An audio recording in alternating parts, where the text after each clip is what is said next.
सूर्य तुझे नमस्ते, धरती तुझे नमन। शुक्रिया वायु तेरा, धन्यवाद गगन।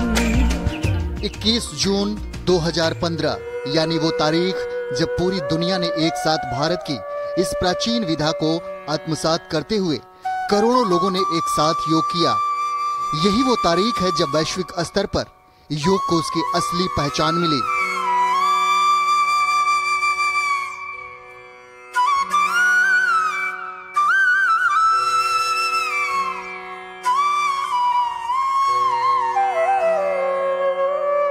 विश्व के अनेक देश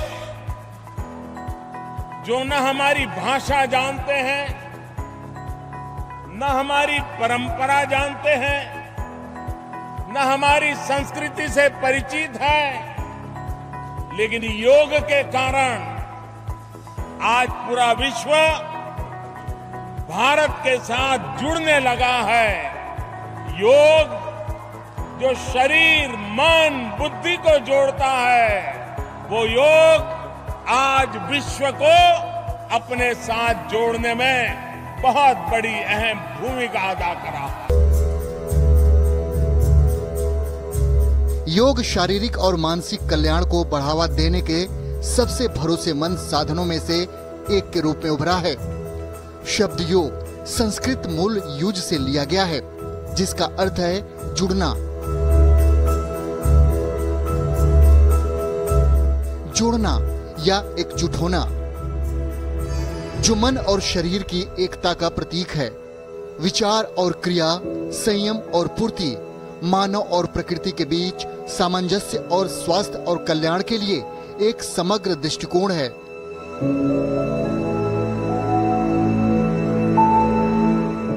एक नीचे, दो ऊपर, 3 वापस, 4 में मार दी पलटी,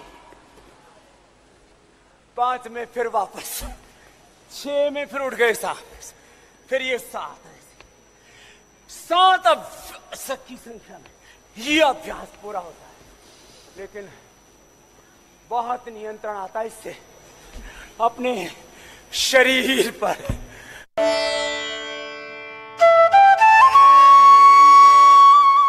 एक बार फिर पूरी दुनिया इंटरनेशनल योगा डे सेलिब्रेट करने को तैयार है। इस बार प्रधानमंत्री मोदी 21 जून को 9वें अंतर्राष्ट्रीय योग दिवस पर पहली बार संयुक्त राष्ट्र मुख्यालय में योग सत्र का नेतृत्व करेंगे।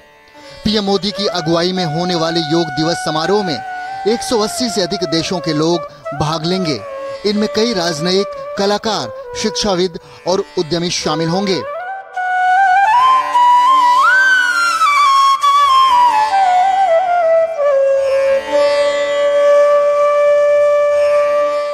इक्कीस जून भी अब आ ही गई है। इस बार भी विश्व के कोने कोने में लोग अंतर्राष्ट्रीय योग दिवस का उत्सुकता से इंतजार कर रहे हैं। साथियों, इस बार मुझे न्यूयॉर्क के संयुक्त राष्ट्र मुख्यालय यूएन में होने वाले योग दिवस कार्यक्रम में शामिल होने का अवसर मिलेगा। मैं देख रहा हूं कि सोशल मीडिया पर भी योग दिवस को लेकर गजब का उत्साह दिख रहा है। साथियों, मेरा आप सभी से आग्रह है कि आप योग को अपने जीवन में जरूर अपनाएं।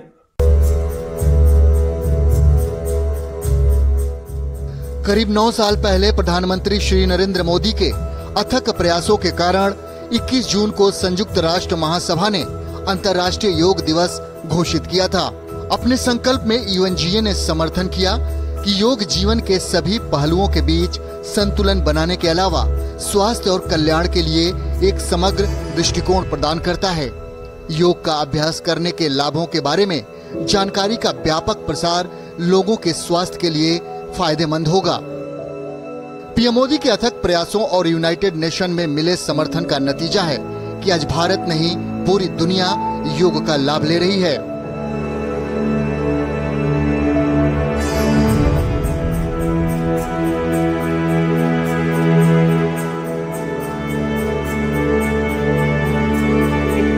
शायद 5000 साल पुरानी विधा है हमारी, और इन्होंने पहचान दी। 9वां योग दिवस हम बना रहे हैं, 9 साल हो गए धीरे धीरे। तो अब लोगों के सोच में काफ़ी परिवर्तन आया है, क्योंकि अब लोग हेल्थ के प्रति अवेयर हो रहे हैं। प्लस योग को जो पहचान मिली तो उनको ये समझ में आने लगा कि योग सारी दवाओं का एक सॉल्यूशन है, जो आपकी कितनी भी क्रॉनिक डिजीज है आप ठीक कर सकते हैं उसको। मतलब पहले आप ये कह सकते हो कि पहले मतलब जब डॉक्टर भी बता देता था कि अब आप बीपी के मरीज हो गए, शुगर के, अब बिना टहले दवाइयां फायदा नहीं करेंगी, यानी मजबूरी में करते थे। अब लोग ये मानने लगे हैं कि इस सिचुएशन में पहुंचने से बचने के लिए जरूरी भी है योग। जरूरी भी है, बिल्कुल। क्योंकि जब योग करना हम स्टार्ट करते हैं और 21 दिन तक लगातार अगर हम उसको कर लेते हैं तो फिर वो हमारे हैबिट में आ जाता है। फिर बॉडी खुद डिमांड करने लगती है कि नहीं, अब आप उठिए, चलिए और योग करिए।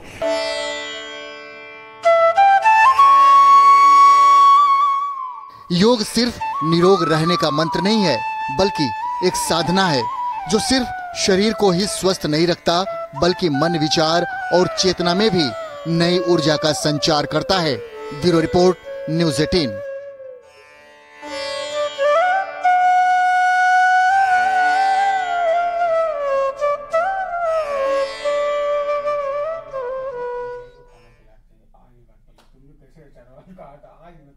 और खबरों में आगे बढ़ते हैं। हीट वेव को लेकर लखनऊ में सीएम योगी की बैठक जारी है और इस बैठक में स्वास्थ्य विभाग के ऑफिसर्स मौजूद हैं।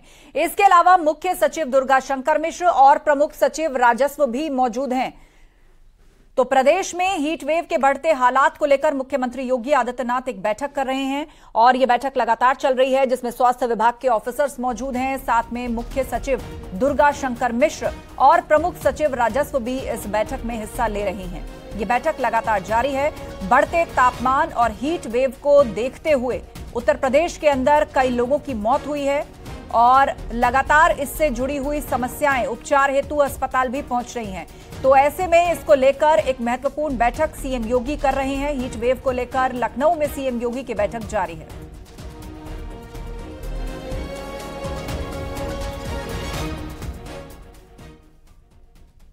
उधर मेरठ में कांवड़ यात्रा को लेकर बड़ी बैठक लगातार जारी है और इस बैठक में प्रमुख सचिव गृह और डीजीपी मौजूद हैं। कई मंडलों के अधिकारियों के साथ कांवड़ यात्रा की तैयारी को लेकर यह बैठक हो रही है। आपको बता दें कि 4 जुलाई से कांवड़ यात्रा की शुरुआत होने जा रही है और उससे पहले एक महत्वपूर्ण बैठक चल रही है। 4 जुलाई से कांवड़ यात्रा शुरू होगी। कई मंडल के अधिकारी इस बैठक में शिरकत कर रहे हैं, साथ ही प्रमुख सचिव गृह और डीजीपी इस बैठक को ले रहे हैं। मेरठ में कांवड़ यात्रा को लेकर यह बड़ी बैठक चल रही है। कई मंडलों के अधिकारियों के साथ यह बैठक जारी है।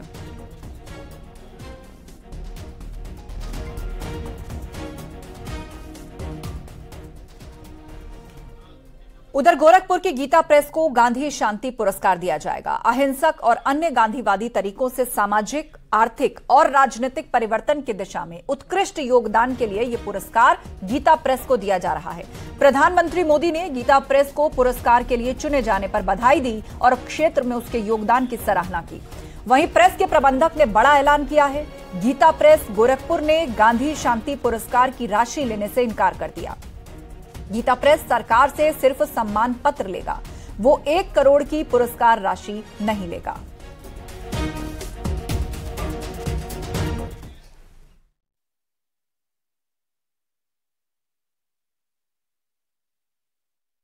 के सम्मान के लिए गीता प्रेस सम्मान को स्वीकार कर लेगा, लेकिन उसके साथ मिलने वाली 1 करोड़ रुपए के धनराशि को स्वीकार नहीं करेगा।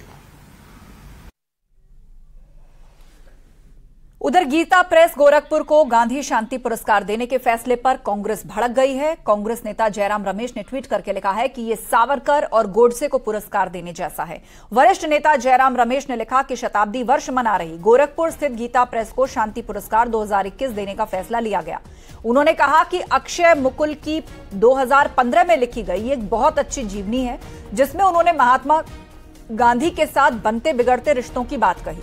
ये वाकई उपहास है। ये सावरकर और गोडसे को पुरस्कार देने जैसा है।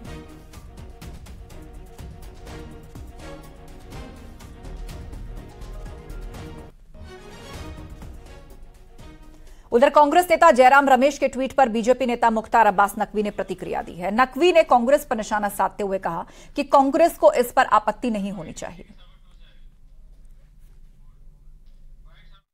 इसको गांधी शांति पुरस्कार दिया गया है। कांग्रेस को आपत्ति है, उनका कहना है कि यह पुरस्कार उसी तरह हुआ जिस तरह से गोडसे को यह पुरस्कार दिया जा रहा है। इन अज्ञानियों को ऊपर वाला कुछ ज्ञान दे, कुछ सद्बुद्धि दे, मैं तो यही कहूंगा, और उसके लिए उनको गीता प्रेस के प्रकाशन को एक बार पढ़ लेना चाहिए। अब दिक्कत इनकी ये नहीं है, दिक्कत ये होती है कि उनको लगता है कि परिवार के घोंसले से बाहर कोई सम्मान, कोई अवार्ड कैसे चला जाता है, परिवार के घोंसले से बाहर कैसे जो है वो किसी संस्था का नाम, किसी जो है वो बिल्डिंग का नाम, किसी एयरपोर्ट का नाम, किसी पोर्ट का नाम, किसी रेलवे स्टेशन का नाम कैसे हो जाता है। ये तो परिवार का जो है वो जन्म सिद्ध अधिकार नहीं है, बल्कि संवैधानिक अधिकार है कि सब नाम परिवार का होना चाहिए। जहां किसी और का नाम आया, इनकी जो है वो पेट में दर्द शुरू हो जाता है और हाहाकार मचाने लगते हैं। कांग्रेस का आरोप है, विपक्षी पार्टियों का आरोप है कि बीजेपी ऐसे पुरस्कारों के माध्यम से अपने एजेंडे को लागू करने की कोशिश कर रहा है। देखो, अगर हमारा एजेंडा भागवत गीता पर आधारित है, श्रीमद् रामचरित मानस पे आधारित है, या देश के जो और भी हमारे धर्म ग्रंथ हैं उस पे आधारित है, तो ये तो हमारी जो है वो सकारात्मक सोच है। इस पर आप नकारात्मक तड़का क्यों लगा रहे हो? के बाद कैंपसन सोनू मंडल के साथ विनीत कुमार, न्यूज 18 दिल्ली। उधर बीजेपी के राष्ट्रीय महासचिव तरुण चुघ ने बयान को दुर्भाग्यपूर्ण बताते हुए कहा कि कांग्रेस तुष्टीकरण और द्वेष की राजनीति करती है। यानी दुर्भाग्यपूर्ण, और ये दर्शाता है कि कांग्रेस के अंदर तुष्टीकरण की राजनीति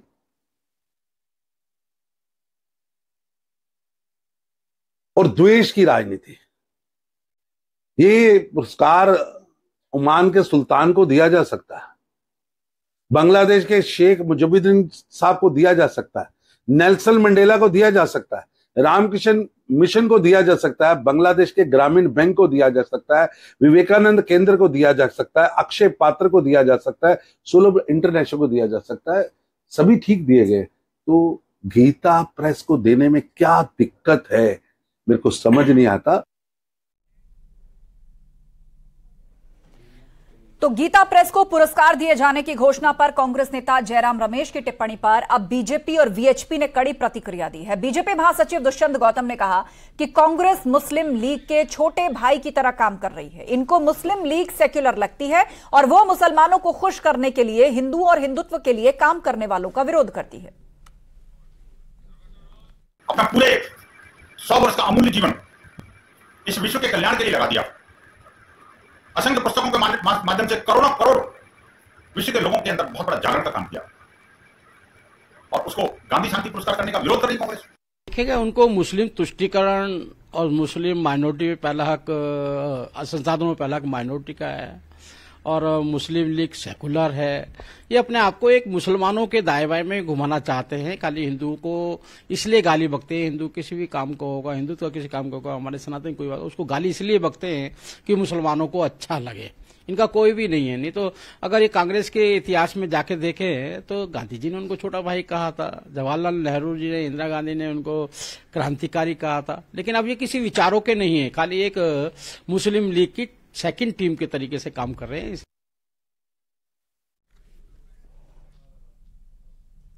उधर गीता प्रेस को गांधी शांति पुरस्कार देने पर वाराणसी के संतों ने खुशी जताई। संतों ने कांग्रेस के विरोध पर नाराजगी व्यक्त की। इसमें उन्होंने कांग्रेस नेतृत्व को दिवालिया बताया। आपको बता दें कि कांग्रेस ने गीता प्रेस को पुरस्कार दिए जाने का विरोध किया है। जयराम रमेश ने गीता प्रेस की तुलना गोडसे और सावरकर से की है, जिस पर अखिल भारतीय संत समिति ने आपत्ति जताई। द्वारा जिस प्रकार गोडसे सावरकर से तुलना की गई गीता प्रेस की, यह अति निंदनीय प्रश्न है। जहां तक कांग्रेस का प्रश्न है, कांग्रेस ने जीवन भर मौलाना मदनी को राज्यसभा भेजा, जाकिर नाइक को दामाद की तरह पाला, तो कभी हम लोगों ने कोई मुखरित स्वर नहीं उठाए। लेकिन आज जिस तरीके से गीता प्रेस को शांति पुरस्कार मिलने पर कांग्रेस को दर्द हुआ, उससे यह आभास होता है कि कांग्रेस भारत की जड़ों से कट चुकी है और इसका बौद्धिक नेतृत्व पूरी तरह से दिवालिया हो चुका है। और यहां वक्त हो गया एक ब्रेक का। खबरें जारी हैं, आप जुड़े रहिए हमारे साथ। ये है न्यूज 18 नेटवर्क, आप देख रहे हैं न्यूज़ 18 उत्तर प्रदेश उत्तराखंड।